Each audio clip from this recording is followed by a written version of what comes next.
जगभरात पृथ्वीचं रक्षण करण्याकरिता त्या त्या प्रांताने सिक्युरिटी म्हणून पोलीस हवालदार वेगवेगळ्या रँकचे टाईपचे कमांडोज नेमलेले असतात, जे आपापल्या देशाची सीमेची अहोरात्र जागून दहशतवाद्यांपासून सर्व धोक्यापासून स्वतःचं प्राण देऊनही देशाच्या प्रजेचं रक्षण करतात. तर मित्रहो, ही झाली मानवी संरक्षणाची थोडक्यात एक बाजू. आता दुसरी बाजू पाहूयात. या जगात भूत प्रेत पिशाच अस्तित्वात आहेत, परंतु सामान्य मानवांना सर्वांनाच त्यांची अनुभूती येत नाही. परंतु ज्या लोकांना त्याचा अनुभव येतं ती पीडाग्रस्त लोक त्या हैवानाच्या जुलमी अत्याचाराला बळी पडतात. ह्या हैवानी शक्तीवर कोणीच पोलीस कमांडो किंवा त्यांची शस्त्र काम करू शकत नाही.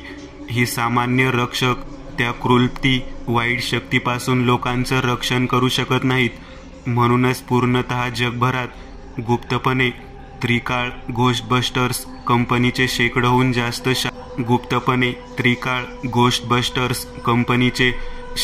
जास्त शाखा खोलल्या गेल्या होत्या. ही त्रिकाळ घोस्टबस्टर्स कंपनी पृथ्वीची अमानवीय शक्तीपासून रक्षण करायची. ह्या त्रिकाळ घोस्टबस्टर्स कंपनीमध्ये पूर्णतः जगभरात मिळून हजारोंहून जास्तीत जास्त घोस्टबस्टर्स सामील होते. एक पॅरा कमांडो ज्या प्रकारे 100 आतंकवाद्यांवर भारी पडू शकतो, त्याचप्रमाणे त्रिकाळचा एक घोस्टबस्टर 1000 पिशाच्यांना मारायचा दम ठेवत होता.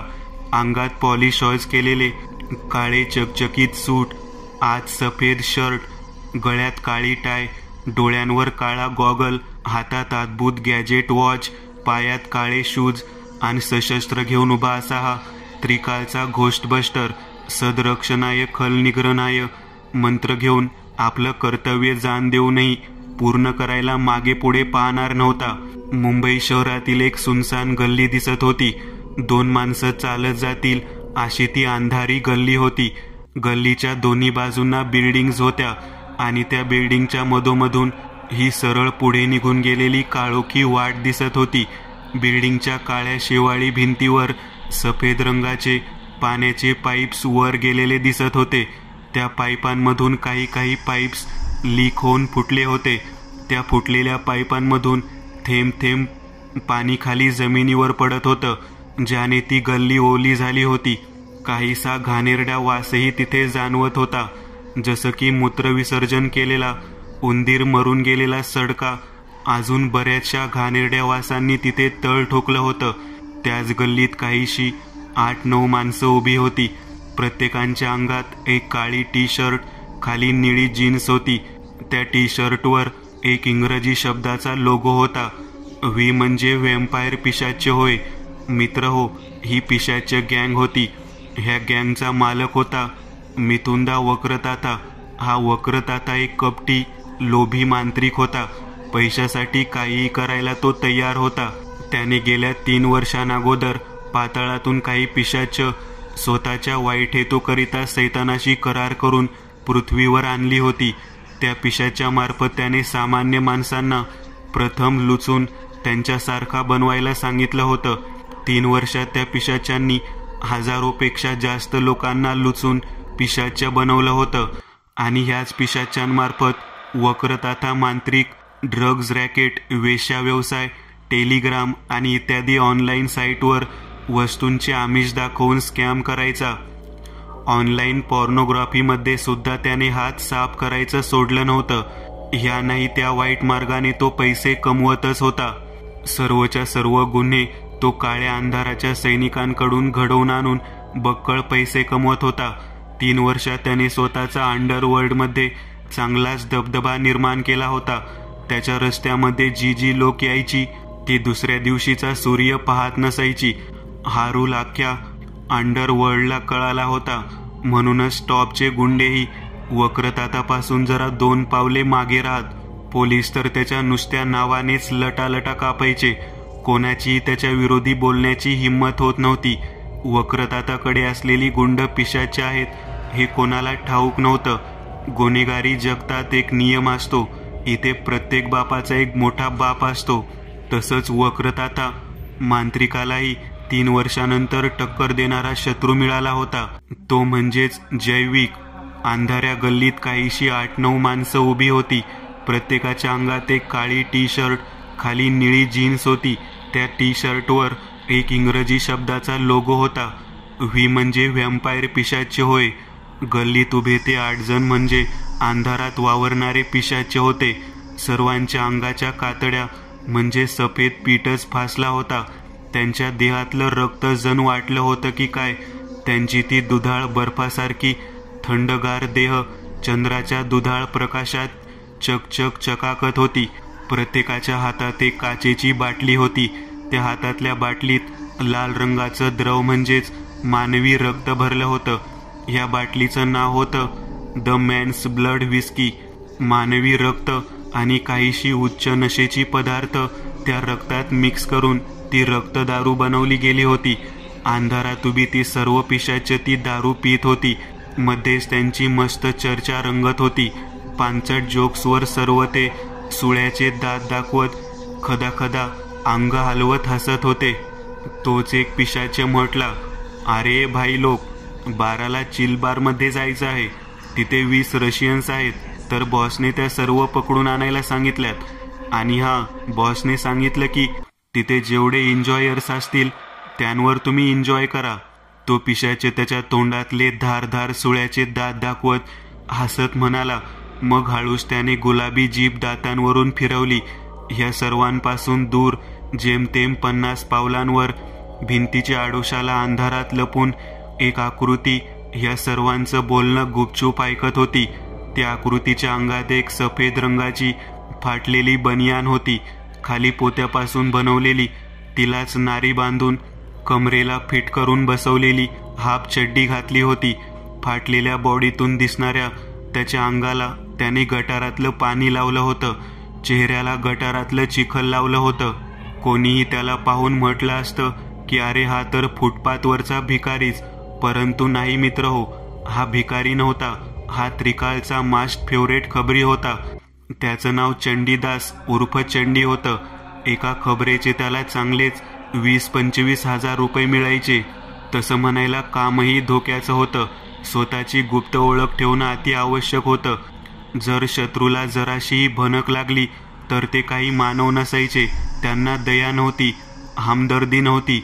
शत्रू दिसला रे दिसला की काम तमाम, हाच त्यांचा शेवटचा नियम असायचा. होतही. एकदा शत्रू हाती गावला की सुटका अशक्य कोटीतील गोष्ट होती. चंडीने फाटलेल्या बनियानीत ब्लाऊज पीसमध्ये हात घालावा तसा हात आत घातला आणि तो काळबटनांचा कॉन्टॅक्ट मशीनर गॅजेट बाहेर काढला. 2-3 बटन दाबून कोणाला तरी कॉल केला. मग मशीन कानाला लावली. बॉस, पक्का खबर लायलाय आपण? हा बॉस. वहीच आहे साला. टी शर्टवर लोगो आहे ना बॉस? हा ठीक आहे बॉस, लवकर या. हां, आणि तेवढे पैसे आणायला विसरू नका बॉस. चंडीने कॉल कट केला. शेवटचे पैसे ह्या वाक्यावर तो तोंडातले ते पिवळे दात दाखवत हसला आणि जशी नजर समोर गेली त्याची बोबडी वळली. डोळे कासवागत वटारले. समोर काळ्या टी शर्टमधला एक पिशाच्य उभा होता. त्याच्या काळ्याशार संशयित नजरेने चंडीकडेच पाहत होता. चंडीने पटकन हातातला कॉन्टॅक्ट मशीन पाठीमागं लपवला. छातीत धडधड वाजत होती. एक भीती उत्पन्न झाली होती. जर ह्याने काही ऐकलं असेल तर. मनात प्रश्न आला. चंडीने युक्ती वापरली. माकडासारखं गाल फुगवत श्वास आत घेत मग तेज बाहेर थेट त्या पिशाच्याच्या तोंडावर सोडू लागला. चंडी दात घासत नसायचा. त्याच्या तोंडातून घाणेरड्या वासाचा भपकारा त्या पिशाच्याच्या नाकातोंडातून आत जाऊ लागला. तसे त्या पिशाच्याच्या पोटात ढवळू लागलं. बाजूलाच कंबर वाकून त्याने भडाभडा व्या व्या करत उलटी केली. त्याच्या तोंडातून लाल रंगाची रक्तदारू बाहेर पडत होती. हीच संधी शोधून चंडीने तिथून धूम ठोकली. अंधाऱ्या गल्लीबोळातून वाकडे तिकडे वळण घेत चंडी लंगडत लंगडत धावत होता. तिच्या आईला रे, नाटक गेलं उडत. वाचलो तर पुढची ॲक्टिंग करायला भेटेल असं म्हणतच चंडीने लंगडत लंगडत चालणारा उजवा पाय झटकला व तो आता नॉर्मल माणसासारखा चालू लागला. खरं तर खबरीगिरी करताना तो असं येडचाळे करायचा आणि हे त्याच्यासाठी नवीन नव्हतं. चंडीने अजून 2-3 गल्लीबोळ ओलांडत मागे टाकले. शेवटी सुटकेची भावना जाणवताच त्याने कंबर वाकवून दम भरायला सुरुवात केली. श्वास पूर्ववत होताच चंडी पुन्हा उभा राहिला. सुटलो. त्याने तोंडावाटे एक उसासा बाहेर सोडला. तोंडातले पिवळे दात विचकत हसला. तेवढ्यात त्याच्या खांद्यावर मागून एक हाताचा पंजा पडला. चंडीच्या चेहऱ्यावर आलेले हसू झटकन ओसरलं. पोटात पुन्हा ढवळून आलं. भीतीने पायाखालची जमीन सरकली. त्या पिशाच्यांनी चंडीला पकडलं होतं. चंडीने हळूच वळून घाबरत घाबरत मागे पाहिलं. त्याचा चेहरा भीतीच्या पाण्याने ओला झाला होता. डोळे विस्फारले होते. त्यात मृत्यूचं भय दिसत होतं. शेवटी चंडी एकदाच मागे वळाला. मागे वळताच त्याच्या चेहऱ्यावरची भीती पळाली. बॉस तुम्ही? चंडीच्या समोर एक तरुण उभा होता. वय जेमतेम 25च्या आसपास होतं. अंगात एक ब्लॅक कोट, त्यात व्हाईट शर्ट, गळ्यात काळी टाय. चेहरा जरासा उन्हात काम केल्यासारखा गोल्ड फिकट सोनेरी कांतीचा होता. चेहऱ्यावर भोवया सोडल्या तर दाढी म्हणून नव्हती. डोळ्यावर चौकोनी फ्रेमचा काळा चष्मा होता. पायात काळी पॅन्ट व चकचकीत बूट होती. मित्र हो, प्रस्तुत आहे कोहराम कब्रस्तानामधील नीलचंद्र उर्फ घोस्टबस्टर नील. ज्यांना या नीलचंद्र उर्फ नीलची ओळख नाही त्यांनी कोहराम कब्रस्तान ही कथा ऐकावी. नीळ बॉस, नीळ बॉस. चंडीने नीलला पाहताच त्याला भरून आलं. त्याने नीलला कडकडून मिठी मारली. ओठांचा पाऊच करत तो नीलचा मुका घ्यायला निघाला होता. तोच नीलने त्याला दूर ढकललं. ए चंडी, साल्या हट. तुझी पोत्याची चड्डी फाडून आतल्या गोळ्या दाबीन साल्या. काय करतोय तू? मला काय असा तसा माणूस समजला का? नील दातोट खात जरासा खेकसत म्हटला. तो चंडीने नील बॉसची माफी मागितली व म्हणाला, बॉस माफ करा, पण ते पिशाच त्यांना संशय आल्यासारखा वाटला. असं म्हणतच चंडीने झालेली हकीकत ऐकवली. त्याची सर्व माहिती सांगून झाल्यावर नीलने गंभीरपणे मान हलवली व चंडीच्या खांद्यावर हात ठेवत त्याला धीर देत म्हणाला, चंडी घाबरू नकोस. मला नाही वाटत त्यांना तुझ्यावर संशय आला आहे. नाहीतर इतका वेळ तू काही जिद्दा राहिला नसता. चल जा आता आणि पैशांचं टेन्शन घेऊ नको. काम झाल्यावर अकाउंटमध्ये पैसे ट्रान्सफर होतील. Yes boss. चंडीने नीलला सेल्यूट ठोकलं. निघून गेला. नीलने काळ्या चकचकीत चष्मा घातलेल्या अवस्थेतच अंधारात एक नजर टाकली. बिल्डिंगच्या भिंतींना शेवाळ चिटकली होती, ज्याने भिंतींना काळशार रंग प्राप्त झाला होता. बिल्डिंगच्या भिंतीवर असलेल्या पाईपांतून थेंब थेंब पाणी खाली पडलं जात खालची जमीन ओली निसरडी झाली होती. गल्लीत डार्क अंधार होता. त्याच डार्क अंधारात एक काळी सावली डावीकडून उजवीकडे गेल्याचा भास नीलला झाला व तेवढ्यात नीलच्या खांद्यावर एक हात पडला. या अचानक घडलेल्या क्रियेने नीलला अटॅक येता राहिलं. त्याने गरकन वळून समोर पाहिलं. तू? नील जरासा ओरडत म्हटला. समोर चंडी पिवळसर दात काढत हसत नीलकडे पाहत उभा होता. अय चंडी, तू वापस आला साल्या. आला तर आला, आवाज देता येत नाही का? अटॅक येता राहिला मला माहितीये. नीलने उजवा हात छाताडावर ठेवला. सॉरी बॉस, बस एक विचारायचं होतं. काय विचारायचं होतं? नील प्रश्न करत म्हणाला. ते जय बॉस नाही आले आज. चंडी दात काढत हसत म्हटला. त्याच्या त्या वाक्यावर नीलच्याही ओठांवर स्मित हास्य आलं व तो म्हटला, चंडी, जैविक इज ऑलरेडी अराइव्ड चिल बार. नीलने असं म्हणतच उजव्या हातात असलेल्या गॅजेट वॉचमध्ये वेळ पाहिली. मग चंडीच्या खांद्यावर हात ठेवला व म्हटला, चल मी निघतो. 12 वाजायला फक्त 20 मिनिट बाकी आहेत आणि तुला माहितीये ना, जैविक साहेबांना लेट झालेला आवडत नाही. नीलने असं म्हणतच तिथून काढता पाय घेतला. जरा दूर जाऊन तो त्याच्या मोटो स्टाईल ब्लॅक कलर बाईकवर बसला. तो बसताच चंडी दात काढत हसत उत्सुकतेने म्हटला, बॉस मी पण येऊ. जयसाहेबांची फाईट बघायला जाम मजा येते. त्याच्या त्या वाक्यावर नीलला काय बोलू आणि काय नाही सुचेनासं झालं. कारण चंडी महिनेभर आंघोळ धुवत नसायचा. त्याच्या अंगातून निघणाऱ्या वासाने वाघही दूर पळतील असा तो वास असायचा. तू? हां, आता नको. हां, तुला 31 फेब्रुवारीला घेऊन जाईल. नील दात काढत हसत म्हणाला. 31 फेब्रुवारी? नक्की ना बॉस? हो नक्की. नीलने पटकन थाप मारली. ब्लॅक मोटोची चावी पिळून इंजिन सुरू केलं. घर्रासा आवाज करत काळीशार मोटो सुरू झाली. इंजिन सुरू होताच पिवळसर हेडलाईटचा दिवा पेटला. काळीभोर गल्ली उजळून निघाली व त्याच हेडलाईटच्या प्रकाशात गाडी वेगाने निघून गेली. इकडे मागे चंडी फेब्रुवारी महिन्यात 31 तारीख कधी येईल ह्याची वाट पाहू लागला. मुंबई चिल बार. रात्री 11:50 वाजता. चिल बार म्हणजे मुंबईचा सर्वात मोठा हायफाय बार. पोलीस, राजकारणी, नेते, आमदार, खासदार, बॉलिवूड स्टार्स सर्वांचं ह्या बारमध्ये रोजचं येणं जाणं होतं. हा चिल बारचा मालक होता उस्मान आढाळ. बारमध्ये A to Z काळा व्यवसाय चालत होता.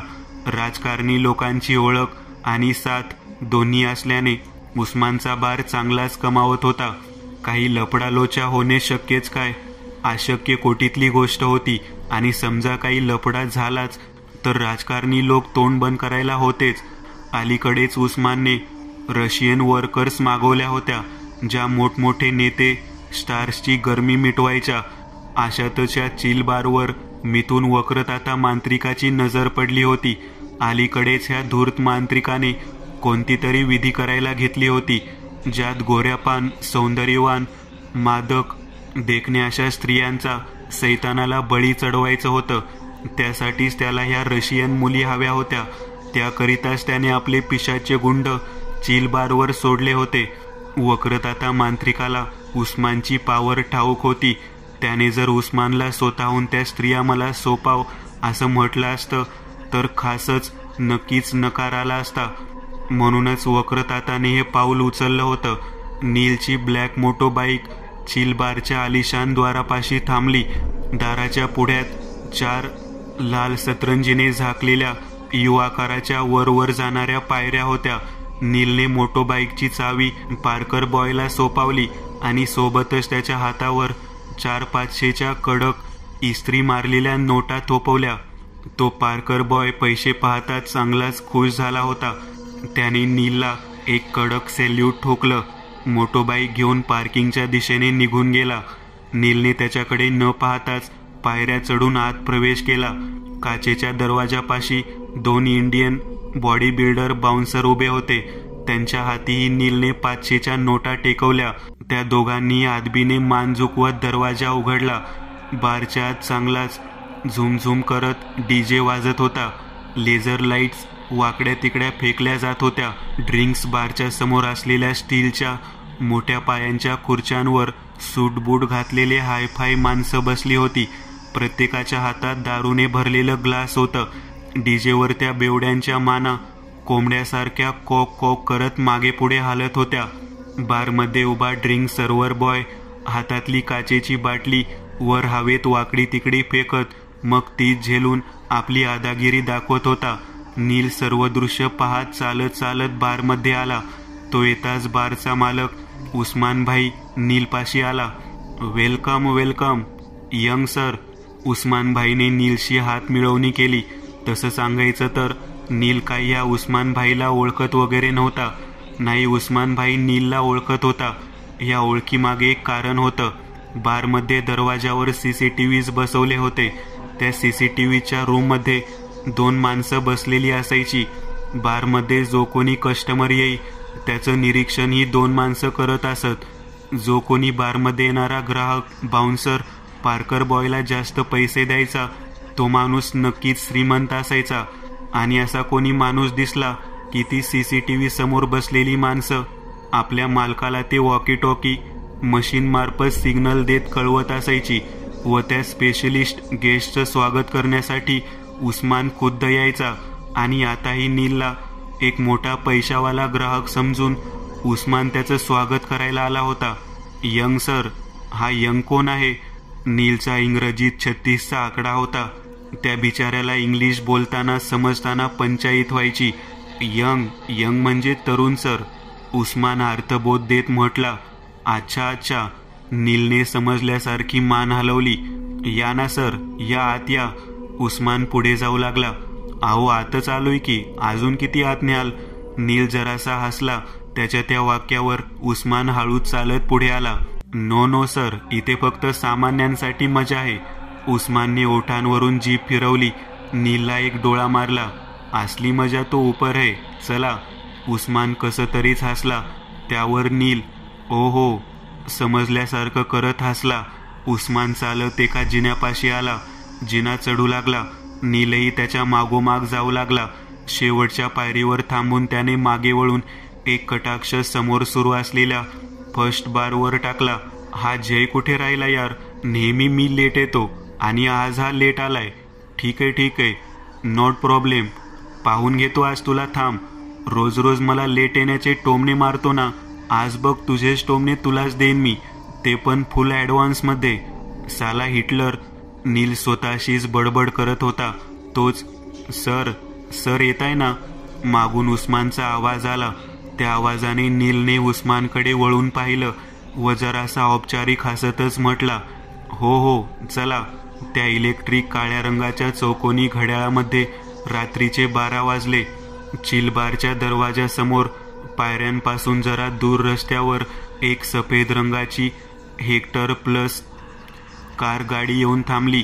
गाडीतून सटासट मुंग्या वारुळातून बाहेर पडावी तशी 8 पिशाच दरवाजा धाड खोलत बाहेर आली.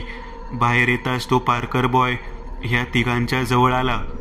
सर की, नम्रतेने असं म्हणतच पार्कर बॉयने हात पुढे केला. तोच एका पिशाच्याने त्याची गचोंडी धरली. अलगद त्याला जमिनीपासून 3 फूट वर उचलला. हलकेच त्याची मान कट असा आवाज करत उजव्या बाजूला फिरवत वाजवली. एका झटक्यात काम तमाम झाला. वाकडी मान अवस्थेत त्या पार्कर बॉयचं प्रेत त्या पिशाच्याच्या हातात पकडलेलं होतं. तेच त्याने खाली सोडून दिलं. बाकीच्या 7 जणांनीही समोर दरवाजात उभ्या त्या 2 बाउन्सर्सच्या दिशेने धाव घेतली. त्या दोघांचेही सेकंदात त्या पिशाच्यांनी काटा काढला. CCTV खोलीत टेबलावर असलेल्या कम्प्युटर स्क्रीनवर हे घडलेलं दृश्य पाहून ते 2 जण भीतीने अगदी शहारून गेले होते. बॉसला कॉल कर, हल्ला झालाय, बॉसला कॉल कर, तो वॉचर घाईघाईने म्हटला. तोच त्याच्या साथीदाराने कमरेला असलेला वॉकी टॉकी काढून हाती घेतला. सिग्नल ऑन करत उस्मानला कॉन्टॅक्ट केलं. स्पेशल VIP रूममध्ये लाल रंगाच्या सोफ्यावर घोस्टबस्टर नील बसला होता. त्याच्या पुढ्यात काचेचा टीपॉय होता. त्यावर दारू ठेवली होती. दोन्ही बाजूंना 3 अशा मिळून 6 रशियन बसल्या होत्या. मध्येच त्याच्या अंगावरून हात फिरवत होत्या. तसा नील पटकन शहारून उठत होता. आनंदाने त्याला गुदगुल्या होत होत्या. घोस्टबस्टर असतानाही असले धंदे करताना त्याला लाज वाटत नव्हती. हरामी साला. नील्यापासून जरा दूर उस्मान उभा होता. अचानक त्या VIP रूमचा दरवाजा धाडकन आतल्या बाजूला उघडला. दरवाजा उघडताच आत झपाट्याने 3 पिशाची आत घुसली. त्यांच्या शरीराची कातडी अगदी प्रेताड पांढरीफट राखाडी रंगाची होती. डोळ्यांच्या जागी लाल मण्यांचे डोळे चकाकत होते. तोंड जरासं सुजलं होतं. ज्या सुजलेल्या तोंडात ते टोचकुले काजवा एवढे मोठे पिशाची दात होते. एक कोण रे तुम्ही लोक? आणि VIP रूममध्ये बिना परमिशन काय करताय? चला निघा, उस्मान रागाने म्हटला. तोच त्या तिघांमधला एक पिशाच अमानवीय वेगाने धपधप असे पाय उचलत उस्मानपाशी आला. त्याने एका हाताने उस्मानची गचोंडी धरली. 2 फूट वर उचललं. मग हळूच त्याला आपल्या तोंडाजवळ आणत मान वाकडी केली. हाय्या असा आवाज करत जबडा वासला. वासलेल्या जबड्यातून 4 सुळ्यासारखे पांढरे धारधार दात बाहेर आले. तेच दात त्या पिशाच्याने अलगद उस्मानच्या त्वचेवर ठेवले. दातांना धार इतकी तीक्ष्ण होती की चामडी फाडून दात आत गेले. उस्मानची एक आर्तकिंग काळी त्या VIP रूममध्ये घुसली. मानेत असलेल्या रक्ताची नस फाटताच रक्ताची लाटणं चिळकांडी उडाली. त्या पिशाच्याचा चेहरा लाल ताज्या रक्ताने नाहून भिजून निघाला. मद्याची बाटली रिकामी होताच ती बिनकामाची होते नाही का? मग तो बेवडा ती फेकून देतो. तसंच उस्मानचं प्रेत त्या पिशाच्याने भिंतीवर फेकून दिलं. वाकडी मान, सताड उघड्या डोळ्यांचं, जबडा आवासलेलं उस्मानचं प्रेत पाहून त्या रशियन मोठ्याने किंचाळल्या. ए गप्प बसा, ओरडू नका, नाहीतर तुम्हाला पण मारून टाकू. तो पिशाचे आपले तोंडातले ते सुळ्यासारखे 4 तीक्ष्ण पिशाची दात दाखवत म्हटला. त्याने हातानेच आपल्या जोडीदारांना त्या मुलींना घेऊन जायला सांगितलं व ते दोघेही त्या 6 रशियन मुलींना घेऊन बाहेर निघून गेले. आता त्या रूममध्ये फक्त तो पिशाच आणि नील दोघेच उभे होते. काय रे घोस्ट बस्टर, यासले पांचट चाळे करतो, लाज नाही वाटत का? साल्या हरामी, तो पिशाच म्हटला. तुला कसं माहीत बे की मी घोस्ट बस्टर आहे? नीलने साशंक नजरेने त्या पिशाच्याला पाहत विचारलं. अबे घोस्ट बस्टर, तुला गल्लीत त्या चंडी भिकाऱ्यांशी बोलताना पाहिलं ना माझ्या खबरीने? त्या पिशाच्याने टीपॉयवरचे 2 दारूने भरलेले ग्लास अलगद उचलले व एक ग्लास नीलला देत म्हटला, घे पी, आयुष्याचा शेवटचा चिअर्स आहे तुझा आज. नीलने गपगुमान दारूचा एक ग्लास त्याच्या हातातून आपल्या हाती घेतला. नीलने दारूच्या तपकिरी काळ्या रंगाकडे पाहिलं व ती दारू हलवत म्हटला, भूत पिशाचे पण खबरी वापरतात, माहिती नव्हतं. नील येड्याचा झटका आल्यासारखा हसू लागला. मग लागलीच हसू ओसरलं व त्याच्या तोंडातून हुंदके बाहेर पडू लागले. खांदे हलवत तो रडू लागला. चिलबारच्या भल्या मोठ्या काचेच्या मुख्य द्वारासमोर 2 पिशाच उभे होते.